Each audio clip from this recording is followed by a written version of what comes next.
Welcome back to the Spirit Warriors channel. I'm so excited to be with you today because we are diving deep into a topic that's both thrilling and a little bit scary. Sudden wealth. Yeah, you heard me right. I'm talking about a cosmic lottery win, a divine jackpot, a blessing so big it feels like it's coming from another dimension. And before you click away thinking this is just another manifestation video, stick with me. Because what I'm about to share isn't about wishing and hoping, it's about preparation and spiritual alignment. A few years ago, I met a woman who had spent her entire life working tirelessly, living paycheck to paycheck, and honestly, she was just tired. She was a deeply spiritual person, always praying, always helping others, but her own cup was bone dry. One day, out of the blue, she got a phone call. It was a lawyer telling her that a distant relative she'd never met had passed away and left her a substantial inheritance, a life-changing amount of money. Now, you might think, wow, what a blessing, and it was. But do you know what happened next? She was completely overwhelmed. The money brought with it a different kind of stress. She didn't know who to trust, how to invest, or even how to handle the new attention she was getting from people she hadn't heard from in years. She had spent her life preparing her heart and soul for spiritual growth, but she had completely neglected to prepare her mind and her life for material abundance. That, my friends, is a powerful lesson. The universe, God, your spiritual team, whatever you call it, is constantly working on your behalf. They see your struggles, your prayers, and your hard work, and they are getting ready to bless you in ways you can't even imagine. But here's the bold statement. Just because you're a chosen one doesn't mean you're automatically ready for the massive blessings coming your way. It's like being handed the keys to a Lamborghini when you've only ever driven a bicycle. You might crash it if you don't know how to handle the power. The truth is, many of you are on the brink of a major financial breakthrough. Maybe it's a new job, a business opportunity, an unexpected inheritance, or even a literal lottery win. The signs are everywhere if you're paying attention. That sudden urge to clean out your closet, that's the universe telling you to make room for new things, that gut feeling to start a side hustle. That's your intuition guiding you toward your abundance. Your spiritual antennas are picking up signals of imminent change. This isn't about being greedy or focusing only on money. It's about recognizing that wealth is a tool, a powerful one, that can be used to fulfill your divine purpose. It's about being a good steward of the blessings you're about to receive so you can bless others and advance the kingdom. The great philosopher Seneca once said, "Luck is what happens when preparation meets opportunity." And that's exactly what we're going to talk about today. You, my chosen ones, are about to get a huge opportunity. The question is, are you prepared? This video is your spiritual preparation kit. We're going to cover 7 essential points you need to know to not only receive sudden wealth, but also to handle it with grace, wisdom, and spiritual integrity. I promise you, by the end of this, you won't just be hoping for a blessing. You'll be actively getting ready for it. So grab your journal, get comfortable, and let's dive in. You're going to want to watch this video all the way to the end. Trust me, your future self will thank you. Point 1, the spiritual detachathon. The first and most crucial step, Spirit Warriors, is to spiritually detach from your current reality. Not in the sense of ignoring it, but in the sense of no longer letting it define you. See, when you're living paycheck to paycheck, it's like carrying a backpack full of bricks everywhere you go. Every bill, every overdue notice, every insufficient funds notification feels like another brick thrown in, and before you know it, you're bent over under the weight of your own worry. But here's the truth most people never hear. Your current financial state is not a permanent tattoo on your soul. It's chalk on the sidewalk. It can be washed away the moment the right wave of change comes. The problem is too many people treat their circumstances like an identity badge, and the second you do that, you lock yourself inside the prison of your own mind. Money struggles are real, no one's denying that, but when you wear them as your name tag, you stop seeing opportunities, you stop believing in possibility. And here's the thing about the spiritual battlefield, whatever you identify with is what you empower. If you constantly tell yourself, "I'm broke," you're feeding that vibration like a pet tiger. It grows, it gets stronger, and it starts running the show. Spirit Warriors, you have to starve the tiger and feed the vision. Your current situation is not the prophecy of your life, it's just the opening chapter. This is where spiritual detachment comes in. You've got to mentally and energetically step away from the narrative you're living right now and align yourself with the one you're destined for.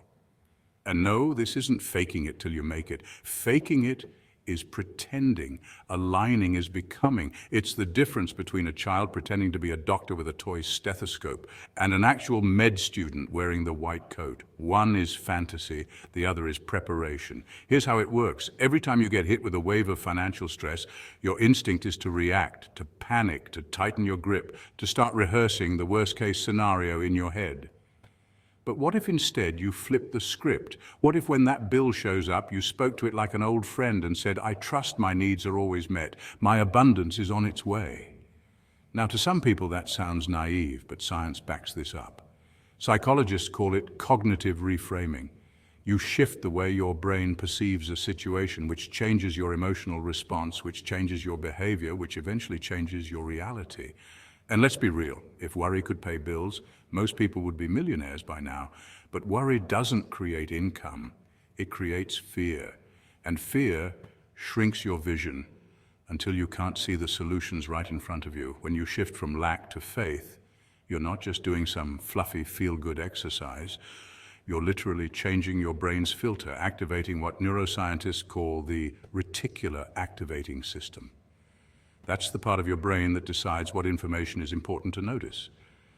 When you train it to look for abundance instead of scarcity, suddenly you start seeing opportunities, resources, and ideas you couldn't see before.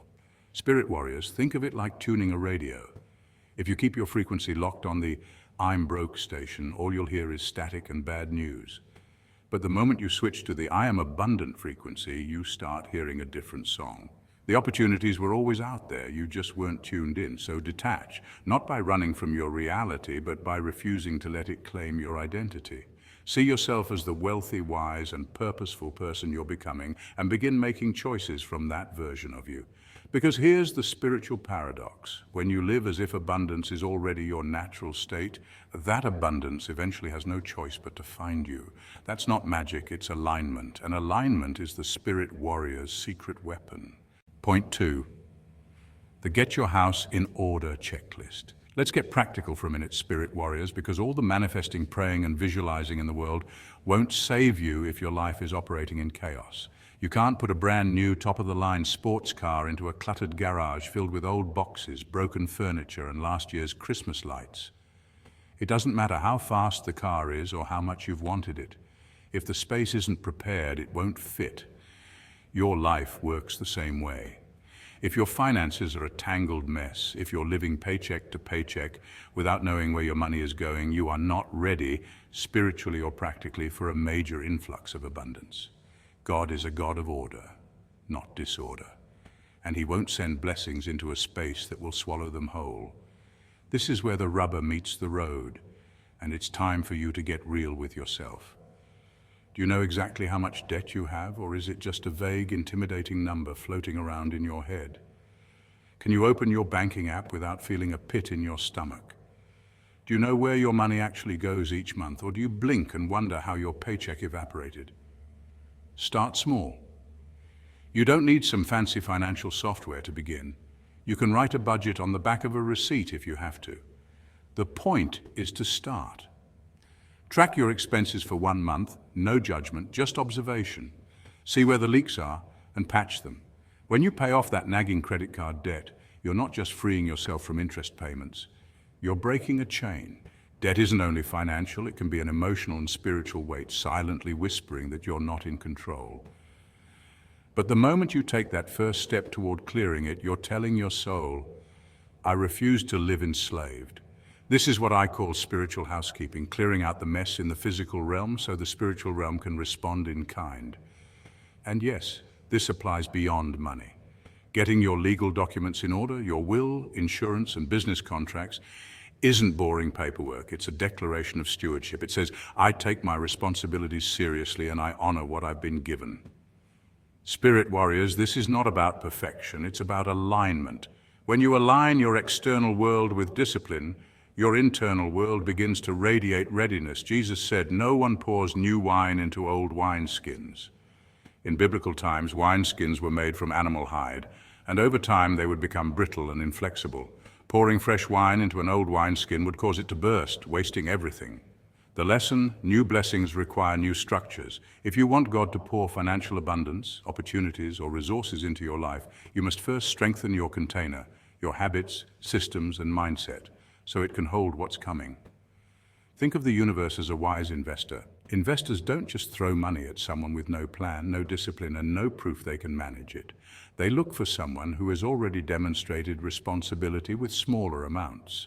Spiritually, it works the same way. When you show you can manage $500 wisely, you're setting yourself up to manage $5,000, then $50,000, and beyond. That's not just manifestation, that's preparation. So, Spirit Warrior, clean your garage, sort the papers, clear the debt, create the budget, and put systems in place. Do it with joy, not dread, because each action is a signal. You're telling heaven and earth, I'm not just asking for more, I'm ready for more. And when you're ready, the blessings don't just trickle in, they overflow, because you've proven you can hold them without losing them. Your discipline becomes your magnet, your readiness becomes your calling card, and your order becomes the very ground where abundance plants its roots. Point 3, mind your tribe, Spirit Warrior. Who you surround yourself with is about to become 1,000 times more important, Spirit Warrior. Because when that blessing hits, when the thing you've been praying, fasting, and grinding for finally shows up, it won't just be you who notices. Oh no, you'll suddenly find people crawling out of the woodwork like ants to sugar. Some will come with genuine hearts ready to celebrate you, but others, they'll come with hidden agendas, subtle envy, or a quiet hope to ride your wave without rowing the boat. And here's the tricky part. They won't always make their intentions obvious. That's why you need spiritual discernment like never before. See, your ride or dies from the struggle may not automatically be your ride or dies in success.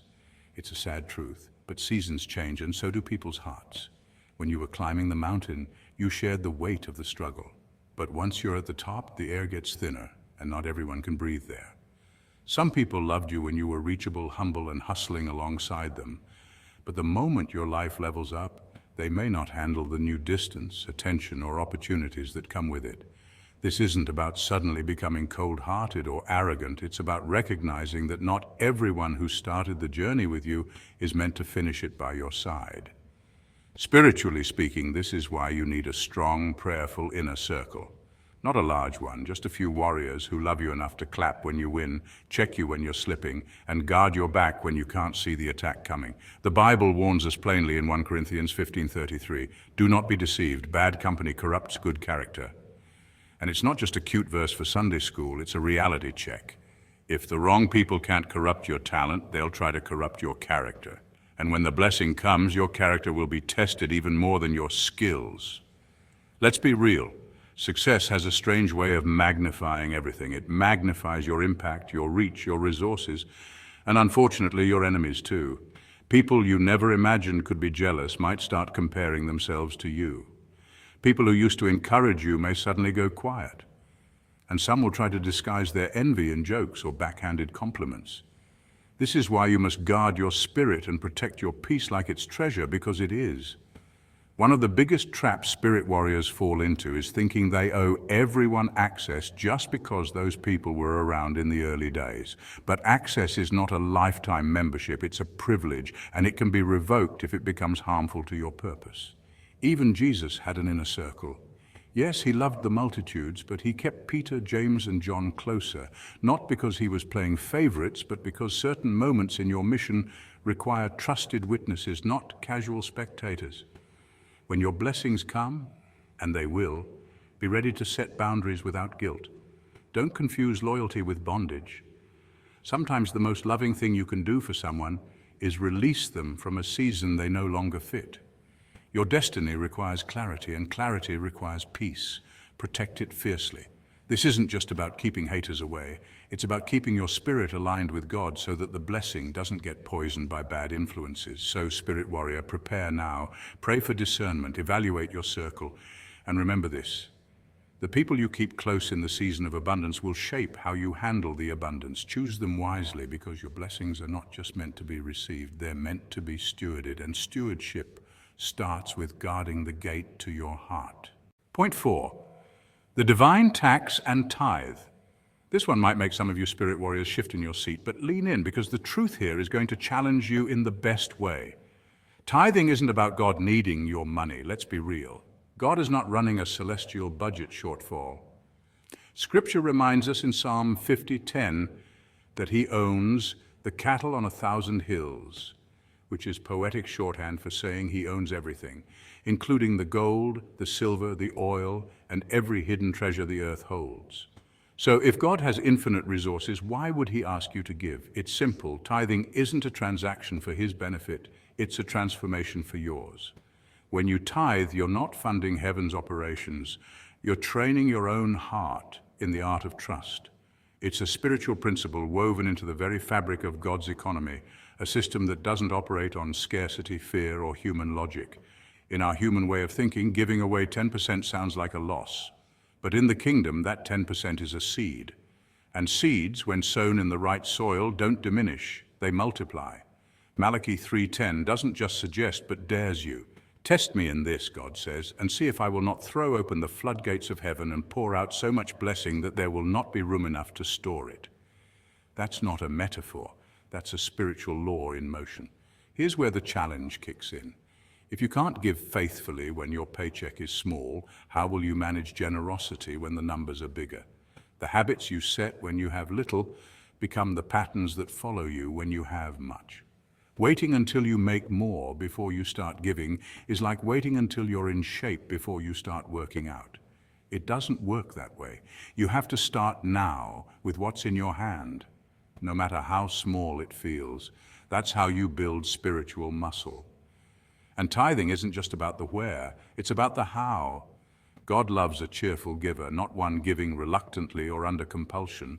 So find a place that feeds your spirit. Maybe it's your church, a ministry that's changing lives, or a mission that sets your heart on fire. When you give there, you're not just moving money, you're aligning yourself with kingdom work. You're becoming part of a living, breathing movement that pushes light into dark places. Think of yourself like a river. A river flows, it receives from the source, carries the blessing, and releases it downstream. If you stop the flow, if you decide to hoard, it's no longer a river, it's a stagnant pond. And stagnant ponds breed mosquitoes, not miracles. When you give, you're keeping the spiritual current moving. You're saying to God, I am a channel, not a container. You can trust me to move resources where you need them. And when you're a trustworthy channel, God knows he can keep sending more through you. Here's the part most people miss. Tithing is not just a financial act, it's a declaration of war against fear and scarcity. Every time you give, you're telling the spirit of lack, you have no hold on me. You're stepping into the reality that your provision doesn't come from your boss, your clients, or the economy. It comes from the Creator who can feed 5,000 with a boy's lunch. That mindset shift is the real wealth. So Spirit Warrior, the next time you wrestle with the thought of tithing, remember, it's not about losing something, it's about making room. It's about turning your life into fertile ground where blessings can take root and multiply. You're not just giving money, you're planting seeds into a system where the return is not just financial, but spiritual, emotional, and eternal. And when those seeds start producing, you'll look back and realize what you gave away was never lost. It was simply the down payment on the overflow God was already preparing for you. Point 5, humility is your shield. Sudden wealth is like being dropped into a brand new world overnight. One day you're grinding, counting every coin, and celebrating small victories. The next you're walking through doors that used to be locked, surrounded by opportunities that once felt out of reach. It's intoxicating. People treat you differently. Your phone starts buzzing with old friends you haven't heard from in years, and you suddenly have influence that can shift situations with a single decision. But here's the catch. Spirit Warrior's wealth, whether it's money, influence, or power, isn't just a gift, it's a spiritual exam. And the real test isn't about how much you can buy, it's about whether you'll let what you have change who you are. The danger starts quietly, the blessings roll in, and suddenly the ego whispers, you did this, you earned this, you're untouchable now. And if you're not careful, that whisper turns into a full-blown anthem of self-importance. This is where so many fall. Psychologists call it the winner's effect, a spike in dopamine and testosterone that can supercharge confidence but also blind you to your own flaws. History is full of people who climbed fast but fell harder because pride became their constant companion. Spiritually, pride is more than a personality flaw, it's a spiritual toxin. Proverbs 16:18 doesn't mince words. Pride goes before destruction, a haughty spirit before a fall.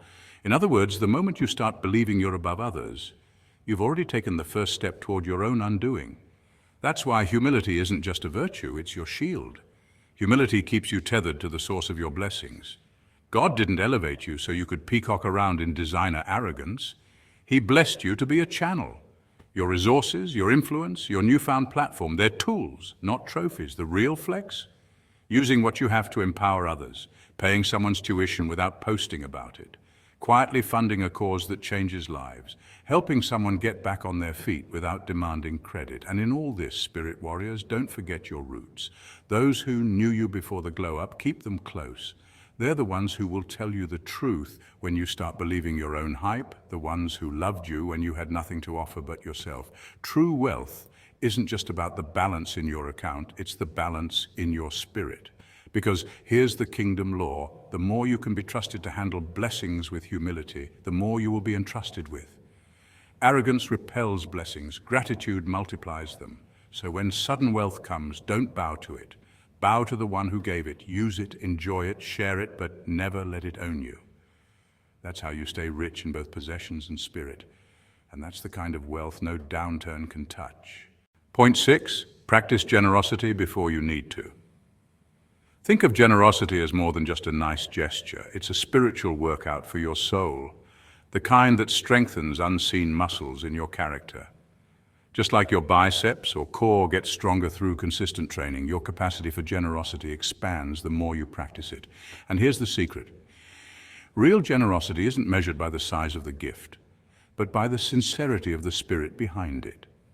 You don't have to wait for the mythical someday, when you have more money, more time, or more security to start giving.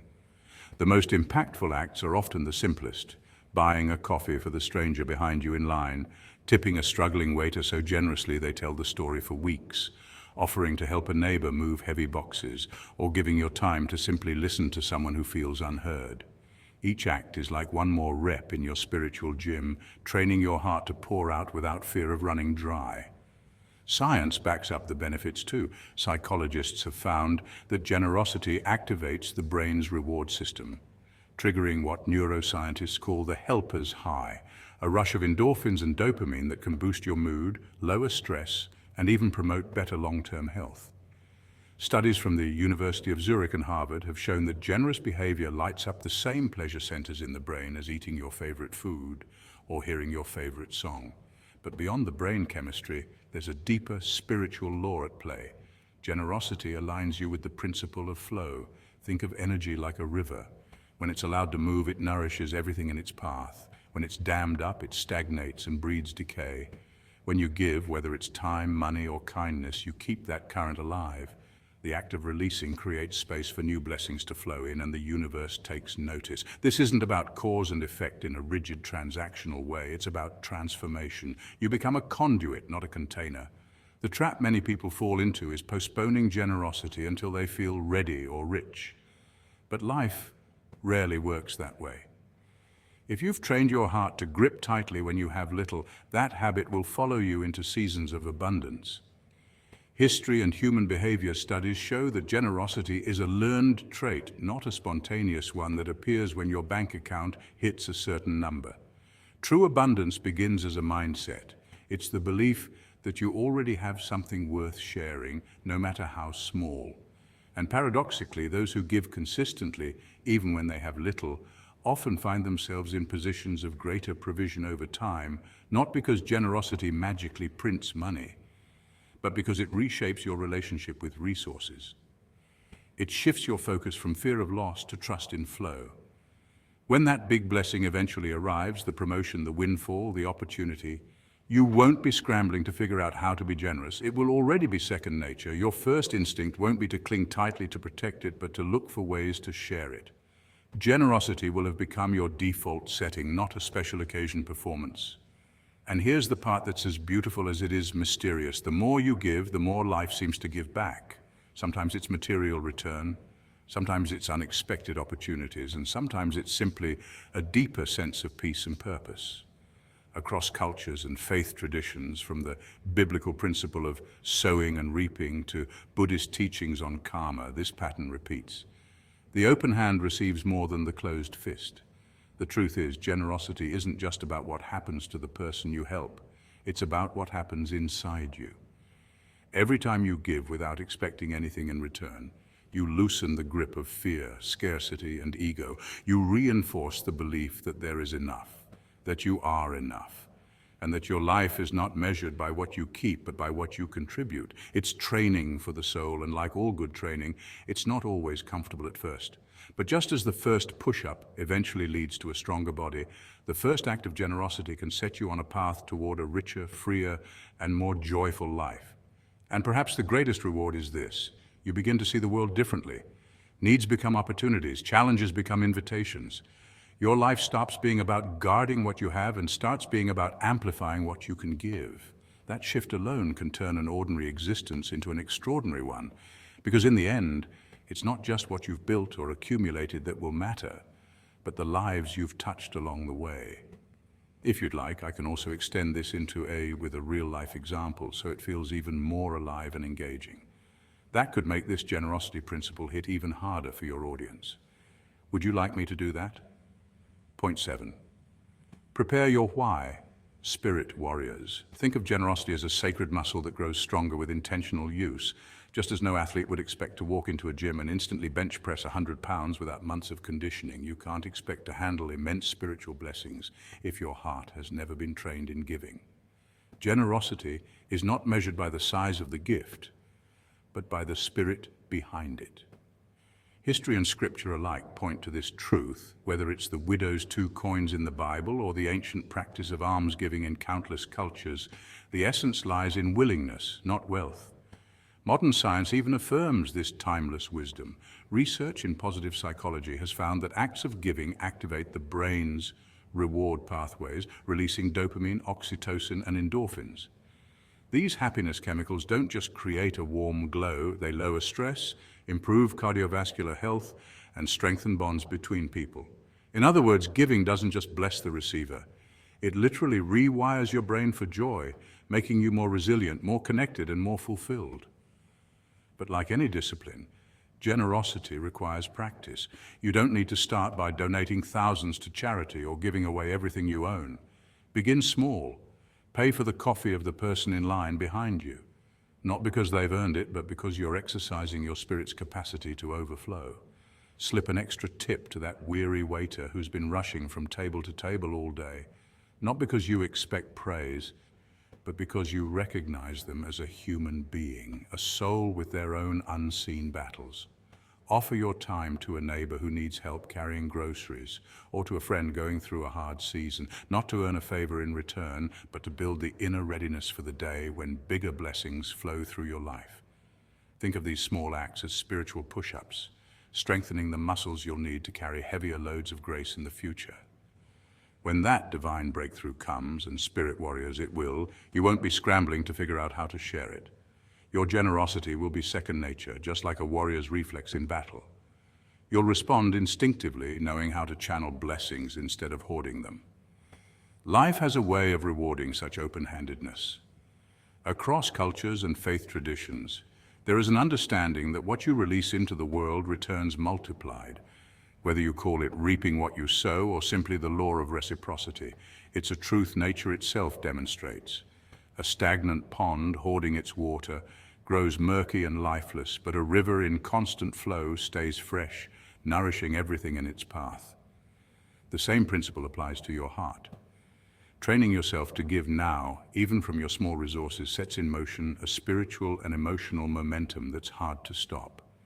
It's as if the universe, or God, or however you name the source, sees an open channel and says, "Here is someone I can trust to pass blessings forward." That's why some of the most generous people in history weren't the wealthiest, but those who made a habit of giving from whatever they had. And paradoxically, those same open hands rarely stayed empty for long. Generosity creates a kind of spiritual circulation. The more you release, the more flows back to you in ways you might not expect. Opportunities, friendships, peace of mind, or simply the deep satisfaction of living aligned with your higher purpose. So, spirit warriors, train your heart like you would your body before a great battle. Start with what's in your hand today, however small it may seem. Each act of kindness is a rep in your spiritual gym, preparing you for greater victories. Because in the battlefield of life, the strongest warriors are not those who guard their treasure with clenched fists, but those who open their hands and let the blessings flow, knowing that in giving they will never truly lack. So there you have it, my magnificent chosen ones. 7 points to spiritually and practically prepare for the sudden wealth that is making its way to you. Remember, you were chosen for this. You have been through the fire, you have weathered the storms, and now it's time for your harvest. But don't just wait for it, prepare for it. Get your house in order, mind your tribe, stay humble, and most importantly, remember your why. Because when that blessing hits, it's not just about changing your life, it's about changing the world. Thank you so much for watching. If you found this helpful, please give this video a thumbs up and share it with another spirit warrior who needs to hear this. And don't forget to hit that subscribe button and ring the notification bell so you don't miss out on more content like this.